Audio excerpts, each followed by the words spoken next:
اس موقع پر قبولیت دعا کا اس سے زیادہ مسلمان کے لیے کوئی اور ٹائم نہیں ہو سکتا.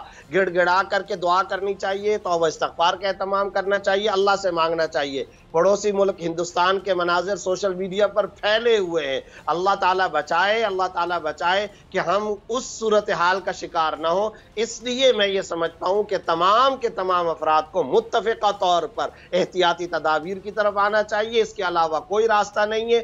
یہی اس وقت شریعت کا بھی تقاضا ہے, یہی انسانیت کا بھی تقاضا ہے. ٹھیک ہے ڈاکٹر صاحب, آپ کا لاسٹ کامنٹ چاہوں گی. آپ چونکہ تمام یہ جو کورونا سے ریلیٹڈ سچویشن اس پہ لمحہ بہ لمحہ لوگوں کو آگاہ بھی رکھتی ہیں, نظر بھی رکھتی ہیں, سیکرٹری صحت بھی ہیں, پارلیمانی سیکرٹری صحت, تو یہ جو لوگ ابھی بھی ماسک نہیں پہنتے, ابھی بھی سیریس نہیں لیتے ہیں, وہ ابھی بھی بہت سے لوگ ایسے ہیں جو کہتے ہیں جب ہمیں کورونا کو تو دیکھا جائے گا, کسی اور کو ہے, ہمیں تو نہیں ہوا, ہمارے گھر میں تو کوئی کیس نہیں آیا, ماسک پہن کے ہمیں سانس نہیں آتا, سینیٹائزر سے ہماری اسکن خراب ہو جائے گی, بار بار ہاتھ دھونے سے اسکن خراب ہو جائے گی.